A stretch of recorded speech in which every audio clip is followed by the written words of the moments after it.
And we are live here in the Storycraft Cafe. I am your host, Hank Garner. Today, I am super excited to have James J. Butcher joining us on the show. It's release week for James for his brand new book, the third book in the Unorthodox Chronicles. I tripped over my own tongue. It's a And the mouthful. brand new book is called Cold Iron Task. And I just flipped it on the floor. And I love this book, James, and I've been excited to talk with you about it. Welcome to the show. Thank you very much. James, we'll go ahead and just get the obvious thing out of the way. Your dad is Jim Butcher, and who has been on our show before and is always a lovely person to talk to. And Yeah. We're all familiar with the Dresden Files. And what's it like growing up in an author's home, a successful author at that? Did you always have aspirations to also be an author, or sometimes it's kids of parents who do something well kind of want to mark their own territory and do something else? Sure. Or did dad and mom give you a love for books that you just felt compelled to follow in? They definitely instilled in me a love for reading, and through great effort. I was not a natural reader. I had to be bribed and cajoled, and eventually I learned to develop a taste for reading on my own. But that took some careful effort from my parents' part. But I wouldn't say I'd always wanted to be a writer. It's just it's something that. Well, like initially, I was going to be an astronaut and a rock star because that was obvious. And then as I got older, my sense of humor developed. I decided I wanted to be a doctor because the last name was too perfect to be a surgeon. You get your open heart surgery with Dr. Butcher. And then I realized I had no interest in the medical field beyond the irony of the name. So I was like, maybe that's not the best place to go as a career choice. Wears thin pretty quickly. Yeah, exactly. Yeah. And as I got into the end of high school and starting to look at going to school, and I just figured, I guess I'll just do some writing. It probably take me a couple of years before I reach the New York Times list, but I'll get that done before I'm 20, and then I'll figure out what I want to do. Right. It's just, have that one thing to hang up and then move on and do what else you're gonna. And it ended up being a little more difficult than I anticipated. It took me a little longer to kind of get my feet in the game than I expected. Yeah. But in the end, I'm really glad I did. It's a really great job to have. I enjoy doing it. It's presented me a lot of opportunities that I wouldn't have had otherwise. Yeah.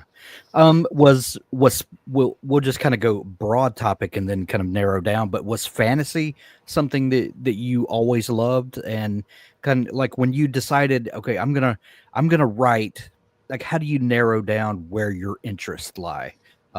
Obviously you were exposed to a lot of urban fantasy and a lot of other fantasy growing up. Did your passions lie there, or was that something that you kind of worked up to as you did reading of your own and experimented with writing? Like, how did you land on genre? Well, initially I wasn't right. Urban fantasy was not really my go-to. When I was a kid, I was a big a high fantasy kid. Sure. I read the Aragon series, and that was the first Boy and His Dragon series that I had ever read, and I instantly fell in love with that kind of story. And the idea of magic and dragons and wizards and knights and all of that was what mostly stuck with me. And I actually didn't read. I still haven't read the entirety of the Dresden Files. I've read a handful and maybe the first 5 or 6. But it was the Alara series my dad wrote that I really liked as a kid, and read the whole thing as soon as it was available. And so initially I did think I was going to be a fantasy writer. Pokemon meets the Lost Roman Legion. And I liked Rome and I liked Pokemon. So what can I say? Right. And so originally I did expect to be a fantasy writer, and a lot of so I wrote 7 books before my first one was published. Dead Man's Hand was my 7th book. And the first 4, I think, were all fantasy books. They mostly were, what is it called? Liminal fantasy, where it's somebody from our world that gets transported to a fantasy world. because I like that concept a lot. Yeah. Mostly because I like making modern jokes, and I wanted the fantasy setting, and that was the best way I figured to have both. Right.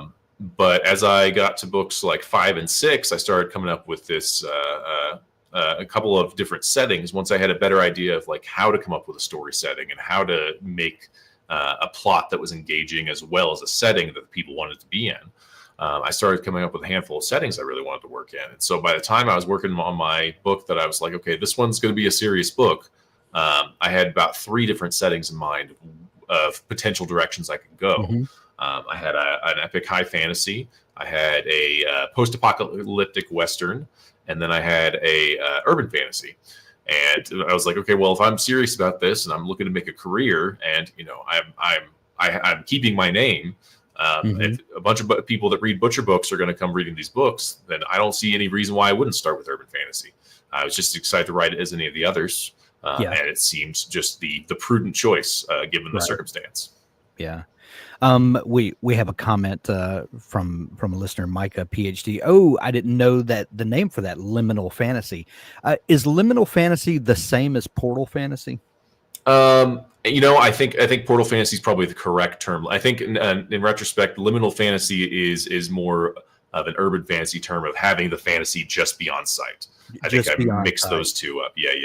Right. Thank you for pointing that out. Yeah, well, yeah. But your book, your series, is not liminal in that everyone is in on the secret. This one thing about Dresden Files is it's the real world, but there's something else going on there, and only some people are aware of it, and you have to hide things and couch things in certain ways.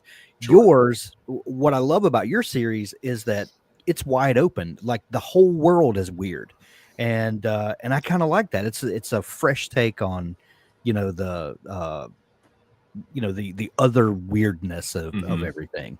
What was that? Just because you wanted the freedom and openness to, intermix these worlds and just have the freedom to tell the jokes, like you alluded to earlier. Sure. A big part of it was one of the big inspirations for the book was actually Men in Black. Okay. And my elevator for pitch for the book was just Men in Black, but with magic instead of aliens. Okay. And I totally see that. Yeah. Yeah. But one of the things that is very common in urban fantasy is to have that liminal aspect, to have the fantasy being just beyond sight and have most people not know about it. And, I watched Supernatural. I've read a bunch of urban fantasy books, Buffy the Vampire Slayer. And I'm thinking to myself the whole time, how does nobody know about any of this? Like, how is the fact that there's monsters abducting kids in the night remain secret for thousands of years, except in folklore? Like it was real in folklore, but now it's a myth. And how have we regressed in that sense? And so that's part of one of the things that bothered me about urban fantasy. And while it is one of the core tenets of urban fantasy, I figured that's one of the ones I could do away with and still have it feel like an urban fantasy. And I hadn't seen a setting, for the most part, where the fantasy elements were close enough to the surface that people knew about them. But to keep the urban fantasy, have more of a psychology aspect to the world at large, where it's like, we know these things exist and we don't want to think about them. It's kind of like how people consider, the darker aspects of humanity in real life. It's like, we really don't want to think about this. We want to have other people deal with this for us so that we can live more peaceful lives. And so that's where the Department of Unorthodox Affairs developed, and that's their job, is to keep it out of sight, out of mind. Gotcha. Speaking of the department, how did that? Was it just kind of that line of thinking of we want this to be open, but people choose to keep it at arm's length. Therefore, we need a mechanism for that. Is that where the department came from? To a degree, yeah. Okay. Mostly, honestly, the department came from, I wanted Grimsby to wear a suit, and being a government agent in a suit could kind of just go hand in hand.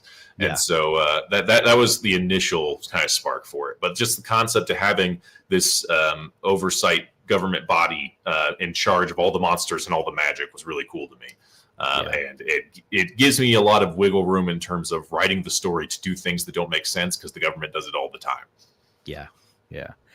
Well, speaking of Grimsby, who you mentioned a second ago, fantasy is known for world building and magic systems and all of the the elements that we as authors get to just nerd out about. Mhm. And readers obviously love that stuff because they come and they read our 500-page books for that reason. Sure. But it doesn't matter how great your world is and how great your magic system is if you don't have characters that readers can latch on to, find something that they can relate to, and someone they can root for. And Grimsby is absolutely one of those characters. Where did he come from? And what was kind of your iterating process on kind of developing this character? There's a couple aspects to the initial idea for Grimsby, and part of it is a contrasting character for Mayflower, who's the other primary Hmm. character in the story. And anytime you have these urban fantasy books, there's always the veteran. There's always the guy that knows it all, that has dealt with it all, that's seen it all. He's all grizzled and scarred. And I always thought that character was really cool, but I always felt that character would really suck as a protagonist. Because they're too good at what they do. Their competency level is too high. They don't need to figure things out in the world because they already know, which makes it hard as a writer to explain to the readers what's going on. You don't have that back and forth of what's happening because they know what's happening, and unless they're monologuing darkly to themselves in a noir fashion, then there's no reason for them to explain it. And so I knew I wanted that character, but I also knew that couldn't be the primary character. Yeah. And then the obvious relationship with that kind of character of a high competence and an older age is the mentor-mentee relationship. Sure. So it's like, okay, I know I want a mentee character. I want a character that's trying to learn the world, that's trying to learn the setting. And that gives me a lot of freedom and leeway to explore the world for myself, because I don't have to state everything from the start. This can be something that the character's discovering as we go through the story and explore the setting more. And B, it lets me have are you familiar with the term the Watson Watson character? Yeah. So it's a character that you can explain things to for the benefit of the audience. Sure. And then that kind of increased till it's like, okay, I don't want just to be like the student and the apprentice and the master relationship. That's not quite right. There needs to be more of a power dynamic and a power balance between them. And that's where the concept of the buddy cop kind of came to me. Having the like I said, Men in Black has been a big inspiration for this book. Having J and K, they're technically partners and they're peers, but at the same time, K is far more experienced and knows what's going on, and J doesn't. And so that as a buddy cop, that kind of dynamic came together a lot better for me. Yeah. And then I think to any degree, any of the to some degree, any of the characters in the story are somewhat of a self-insertion, right? Especially when you're spending the most time with a protagonist character. I didn't expect the art on the book to look quite the way it does, but people are like, "Oh, this is just you in the book." I'm like, "No, I'm tall. Grimsby's not." And that's about the distance justification I have.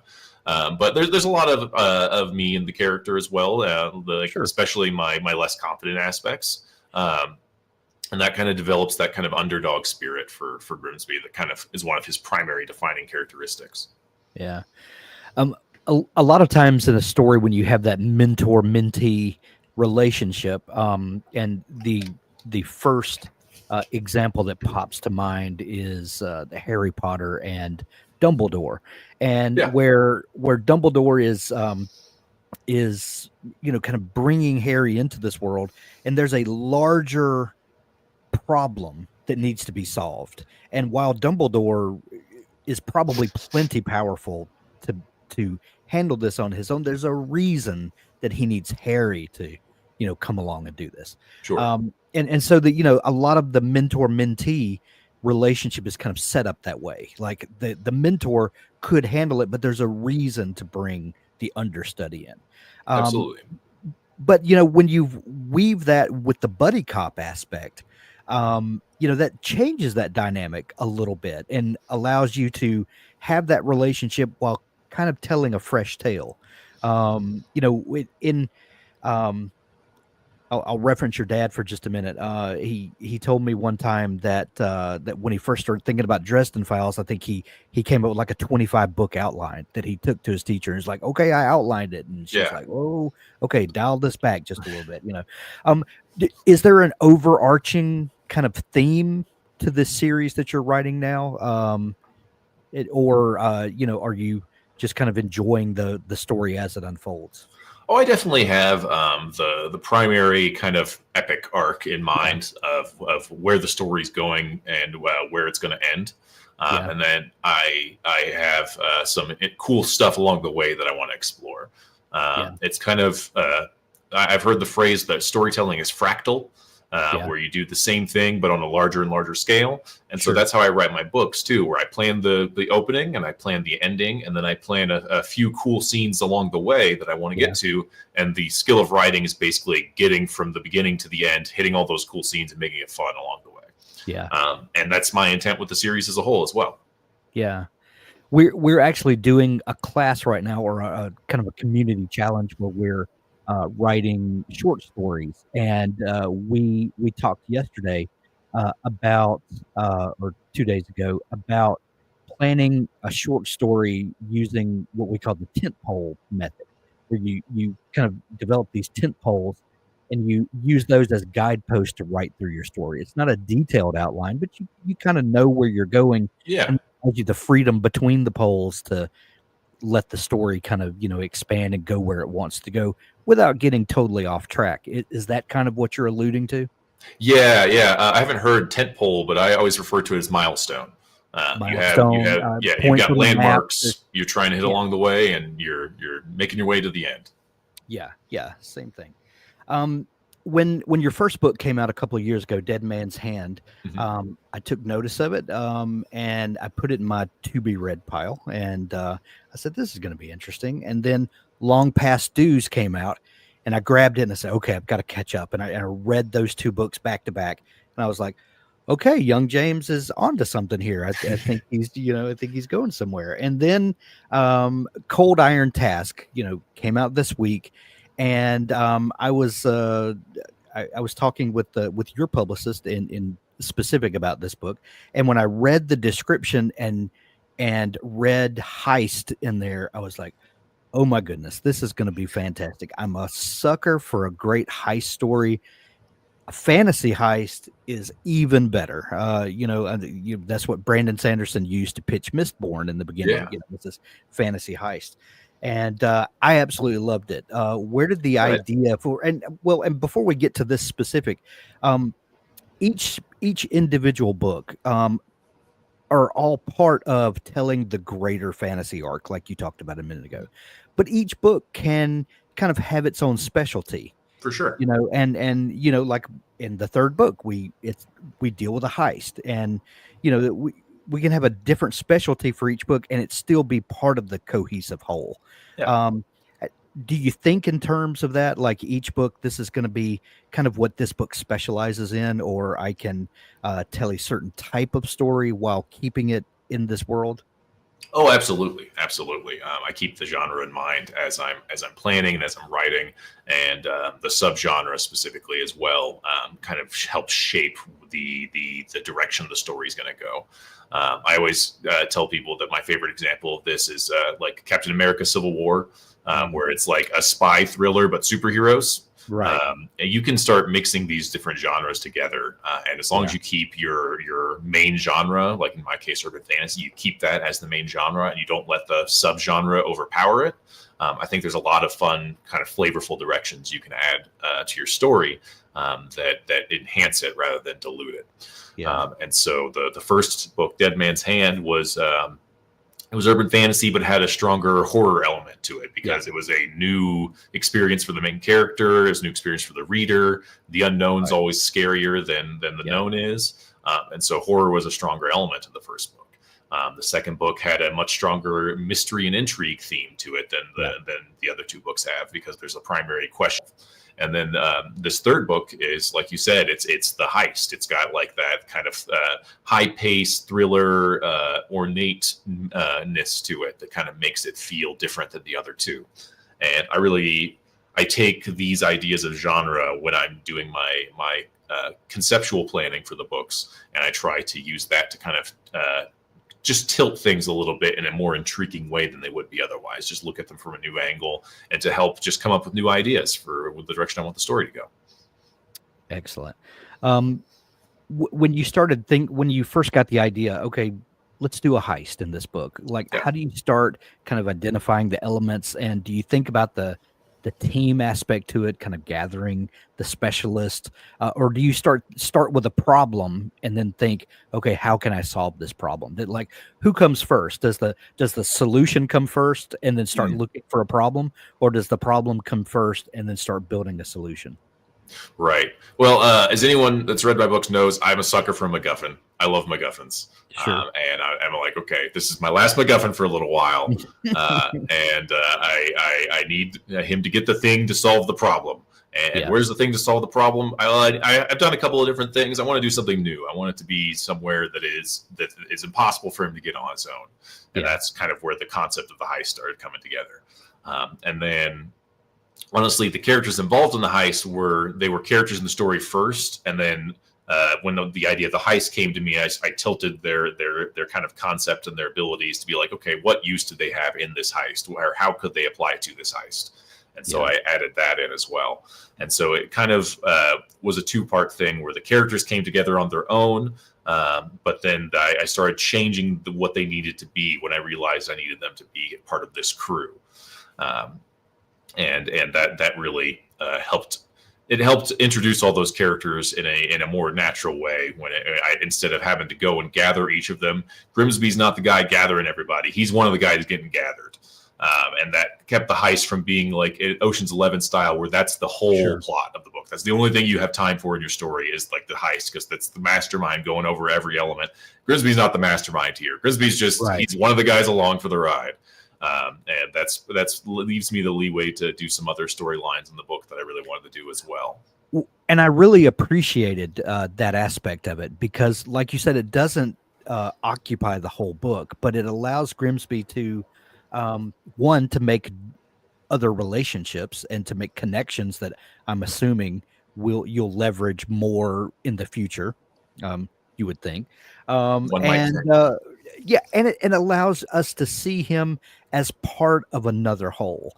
And it doesn't have to be all about him, which brings me to another point. You are terrible to your characters. And and we all know we want to see character growth, and the more an author can beat down a character in the beginning, the more room we have for growth. Do you think, in terms of starting with a character, making him as lowly as possible?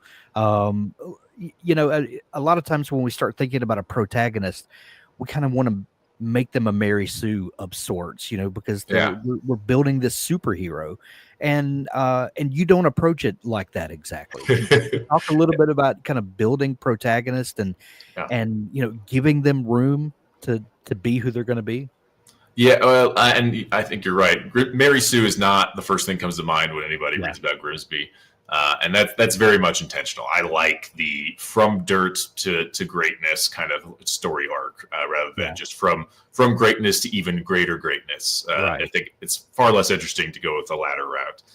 And so, in the first book, just like I say, storytelling's fractal.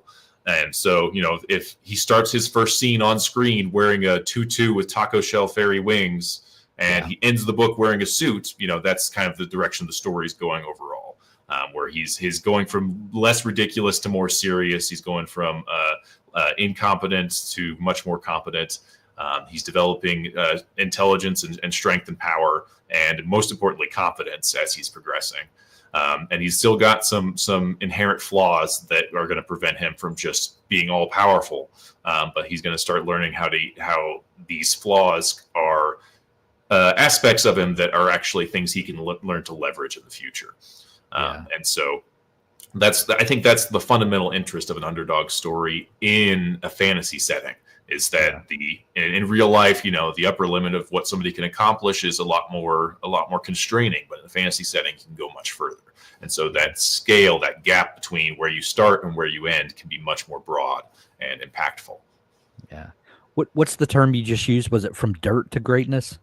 I think something like that. Good thing we're recording. I love that. And one great way to kind of have a basement beginning is in like a magical Chuck E. Cheese, which you did Yeah. in book one. I love that so much. Is there are you cognizant? I know that you described kind of how the magical world and our present world kind of uh, mingle, so to speak. But when you start thinking about places where they come more to the forefront, could you talk a little bit about your ideas of world building and in urban fantasy specifically, where you're bringing magical things and mixing it with the normal? Um, you know, do you have ideas about that you could share with our other fantasy writers? Yeah, I mean, my setting is a little different just because of that non-liminal aspect, how the Right. fantasy element is open, and I touch on that a little bit. Like, I have a throwaway line, and I think book two about how they sell ritual kits on infomercials, Yeah. something like that, and so like I have to whenever I'm writing a scene, and the great boon of urban fantasy is that you don't have to explain nearly as much because it's a Yeah. setting readers are familiar with. So whenever I'm doing anything significant with the magic, I have to stop and think, okay, if the magic works this way, why doesn't everybody do it? And the general rule is a thumb that keeps me from tearing my hair out is that magic is inaccessible to most people. That it's just not something that most people have access to. It's something they know Yeah. exists, but something that's beyond their reach. And that helps a great deal for a lot of things. Like, Grimsby has a handful of spells for anybody that hasn't read the book, and they do very simple things. And one of them is just it's a spell called Torque that turns things. And it's like, okay, well, if you have a spell that just turns things, why would anyone ever need to develop steam engines, or why would they ever need to develop cars? And it's like, Yeah. well, it's because the layman can't do magic. Yeah. And so I have other elements that I have to keep going back to. It's like, okay, why doesn't everybody do this? And that's really my main rule for my guidance. Just because I don't have that they don't do it because it's a secret. Yeah. My logic is they don't do it because they can't. But there's stuff where because people know about it, I can do more interesting things than I would otherwise. There's another part of the book where I allude to there's a place called the Elsewhere that's another world in the series. And one of the kind of the criminal groups in the story uses the Elsewhere as a safe house. That's where they store illicit goods, and if you want, you can hide out in the Elsewhere to get out of Dodge for 7 years and come back just as old as you were before. Things like that. And so it's like little elements of the story that I want to include that make it feel like the world is more cohesive. And those little details that really are just throwaway lines that take up, a sentence or two. Yeah. I feel like when you do them consistently enough, it makes your story feel that much more believable. It makes the fantasy feel more tangible.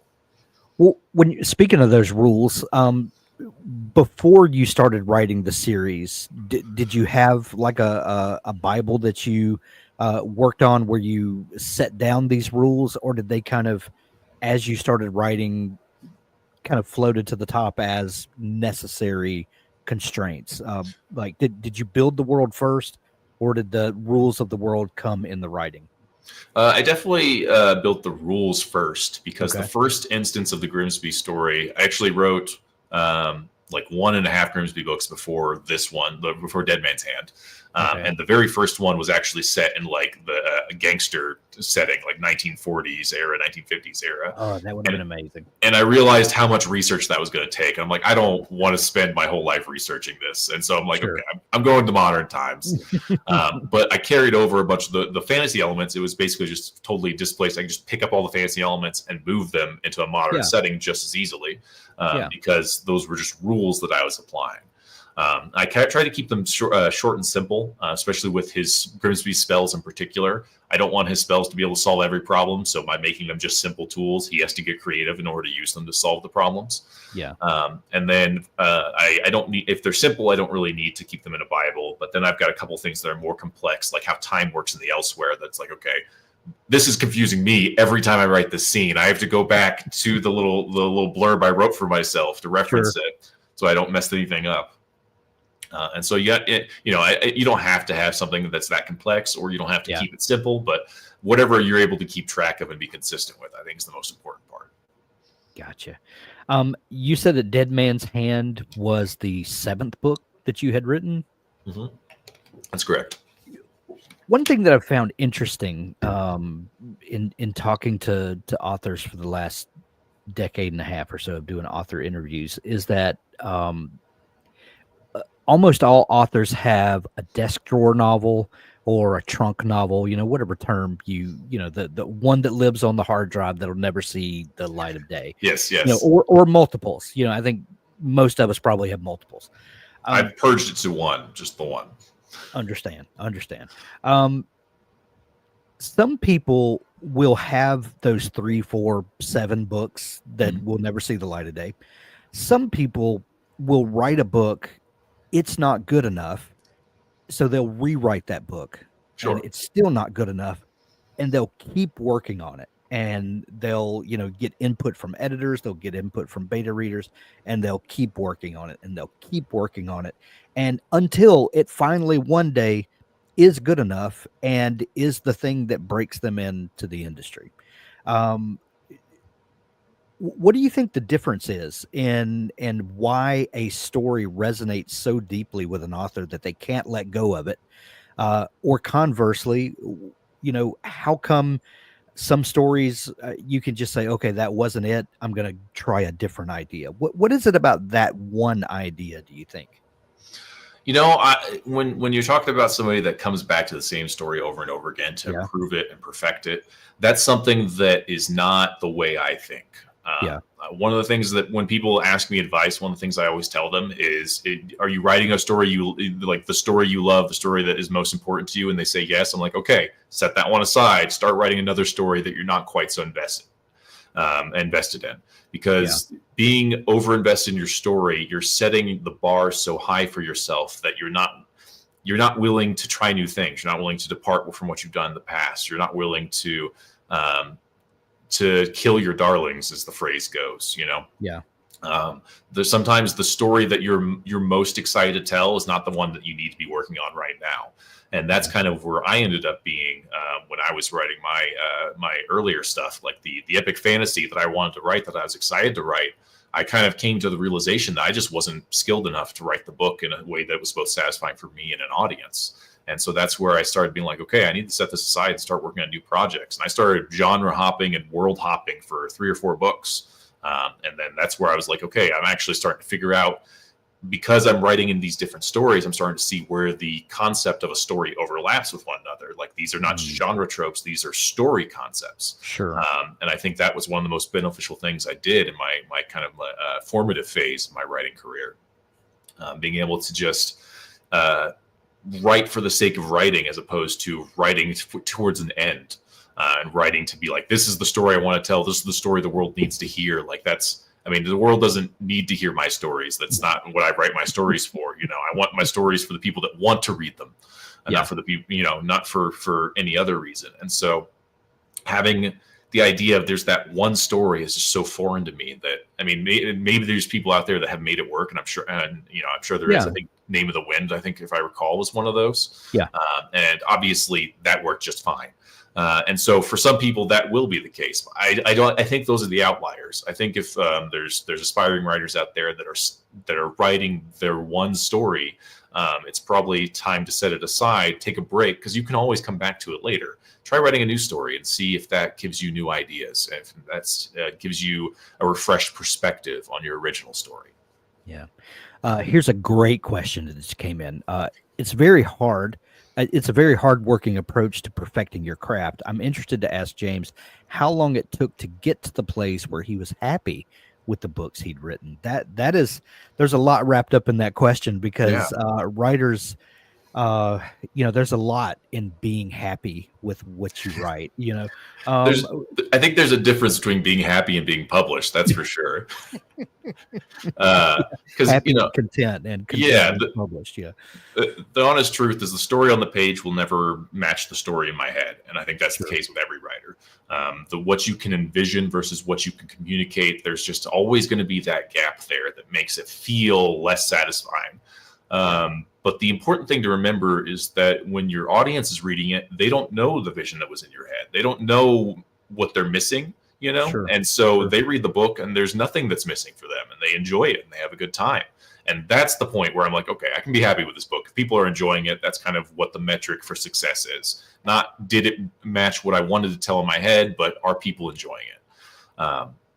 And so I think it's important when you're writing to define your own goalposts.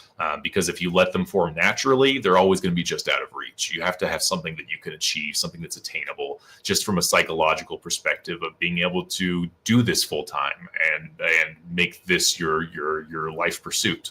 Because otherwise, you're just going to burn yourself out, feeling that like you failed over and over again, even when you haven't.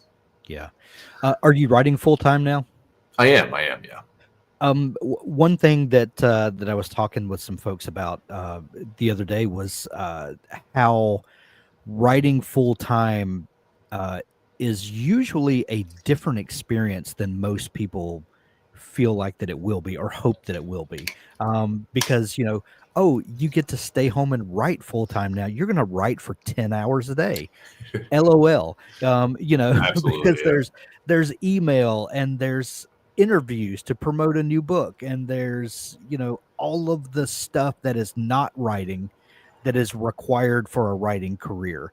uh when you were able to go full time, was it a bit of culture shock, and were there things that you had to were there kind of boundaries that you had to set for yourself to make sure that you still got the writing done, which is kind of why we do this, but everything else wants to creep in?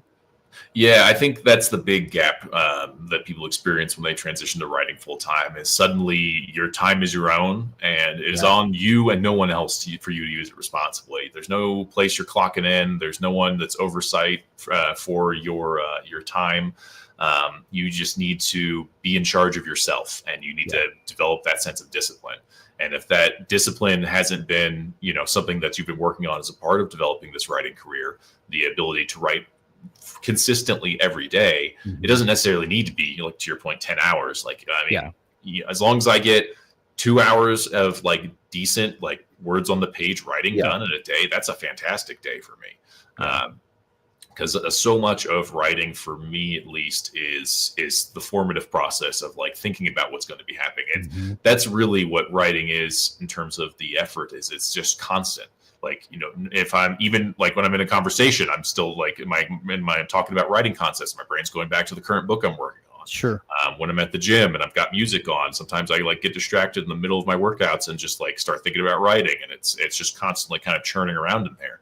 And Right. so, and then there's times where I don't force myself to think about it. I don't have the discipline to think about it, and I go for a week or two without getting a word on the page, and I come back and I'm like, I feel like I'm starting from scratch because I've lost all that momentum of the story that I've been building. And so it's important to try to keep that consistent, steady approach, because I think it's very easy to burn yourself out by working too hard, but it's also easy to let think, oh, I'm working too hard, I need to relax, and you let it all slip away at the same time. So just like with anything, having that it's a work-life balance. It's just your work and your life are so much more blended over one another that Yeah. finding that separation point, I think, is a little bit more difficult. Yeah. Do you hold your writing space sacred? Some people will have a laptop and can, work at the kitchen table, can go to a coffee shop, can, sit on the couch. And some people have a writing office and the lamplight needs to be perfect and they need to have Mhm. a candle burning and everything, contributes to the mindset. Which camp do you fall in? I'm a little bit weird, as in like this room that I'm in right now. This Yeah. is my non-writing space, and then Okay. I basically will write anywhere else. In this room, like, I know there's too many distractions. This is where I put all the distractions. And so when I'm outside Gotcha. this room, I have no distractions to worry about, because I actually do like 90% of my writing on my phone. I just, wherever I feel comfortable, I'll pull out my phone, as long as it's quiet, as long as I've got some white noise going on, Yeah. so I don't hear the neighbors or what have you. Yeah. I can just start writing, and usually it's not in huge chunks, like 500 to 1,000 words at a Yeah. time. But you do that once or twice a day, and if you can do that consistently, suddenly you've got a book before you know it. Okay, so are we talking thumb Yeah, keyboard? Are we talking Bluetooth? Do you all dictate at all? thumbs. Okay. That's I know a couple of folks that do that, and uh, one friend of ours, Michael Laron, will he talks about writing in the cracks of life, and he has a full time job, was going to law school, has a family, and found time to publish like 10 books over the last Wow. couple of years, and it's all from typing, with his thumbs, while sitting at a doctor's office, or he started dictating while washing the dishes, and just looking for little. It's those little chunks that add up. That Yeah, absolutely. it, and you don't have to set aside 2 hours at a time. That's that's fascinating. I'd love to hear that. Um, James, if we know anything about the publishing industry, just because you had a book release this week, it's probably been off of your desk for months now. Oh yeah. So what are you working on at the moment? I'm working on book 4. Okay, I'm about, I want to say about halfway through what I've got planned for the book, and then I'm going to probably go back through and do some scenes that kind of fill in the cracks, to kind of get the anything that I overlooked or anything that I want to add. Once the kind of the completely essential stuff is done, then I have 20 or 30,000 words to go back through and kind of plug any gaps. And so I'm doing the essential stuff at the moment and working my way through. I'm basically started the big scene of Act 2 and working my way towards the final act, which I'm excited to write. excellent. Can't wait to see what you're gonna come up with next. How many books do you envision in this series before branching off and starting in another genre or with other characters? I don't imagine that I'll wrap up the series before I choose to branch out. Yeah, I'm kind of working to build my writing habits so that I can start working in like a second book a year would be like really my ideal, or at yeah, least get halfway through a book in a year so that every other year I can release a second book, something along those lines. yeah, Because I kind of consider Grimsby to be my core series. yeah. But I also, like anybody, I want to try new stuff, and I want to have some, like I was just saying earlier, some other stories to tell to kind of give me a refreshed perspective on my main story. I don't Sure. want to get too ingrained in a singular way of thinking. I want to kind of expand a little bit. Right. And so if I waited to finish the series before I started writing anything else, it might be over a decade for all I know. Yeah. Like I said, I have the overarching plot of what I want to do and the milestones I want to hit, and I keep thinking of new cool stuff all the time. So those milestone, that line gets longer and longer. So Sure. I Sure got it to does. figure out where I'm going to put a stop on it. Yeah. Well, and the more positive feedback you get from readers, I'm sure Oh yeah, causes that to grow as well. that can absolutely shape aspects of the story. Like Absolutely. the character Wudge in the story Yeah. is only as prevalent as he is because he so many readers liked him in the first book. Yeah. Yeah. Fantastic. Well, the new book is called Cold Iron Task. It's available everywhere now. What a fun read. Go visit your local bookstore, pick it up. If you don't have a great local bookstore, we'll put links to it in the show notes where you can pick it up from Amazon or Audible. The audiobook is fantastic. Do you when this is something I love to ask authors, when you're writing, do you think about the narration process of the audiobook? Like, does that play into the way you fashion dialogue and things? Do you ever think about hearing your words come back to you?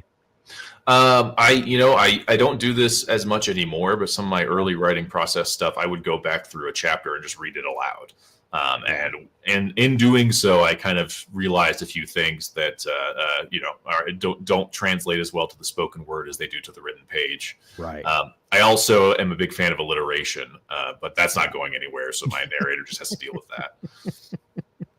I love it. Well, Cold Iron Task out available everywhere now. Go grab a copy. James, if people are just discovering you and want to dig into all the stuff that you're up to, is there a place online that you would like to send people to? I mostly am on Instagram. That's kind of Okay. my main social media outlet. I Where don't all the post good as much vibes as are.